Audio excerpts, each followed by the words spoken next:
Dodgy boxes have tanked the number of pay TV subscriptions from the likes of Sky and Virgin, or so research from the telecoms regulator ComReg indicates. The number of people paying for Sky, Virgin and other traditional pay TV services here has fallen from 70% to 57% in the last 3 years, according to the regulator's consumer survey of 3,000 Irish adults.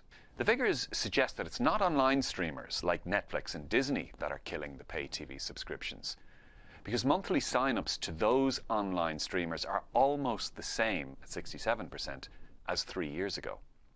Instead, it is illegal dodgy-box streaming services, estimated by a Sunday Independent poll to be present in 400,000 Irish households, that are being tagged by industry executives as the reason for the pay TV slump. A recent survey of 1,300 people conducted by the League of Ireland found that 47% of football fans here watch games on dodgy boxes. Separately, a piracy monitoring firm, Muso, recently told RTE that over 1 million daily visits from Ireland are being made to pirated streams of television series, movies and sport.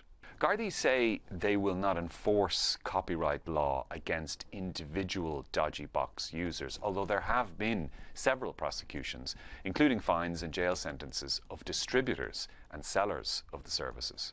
The biggest pay TV operator in the market here, Sky, has been in discussions with the Data Protection Commissioner about what it is allowed to do to beef up its tracking of dodgy box sellers on social media and messaging services. Separately, it's hoping that Ireland might consider a change to Irish law that would allow for administrative fines by agencies such as ComReg to individual dodgy box users, as has begun in countries such as Italy and Greece. But the evidence appears clear that dodgy boxes are shrinking the legitimate pay TV market.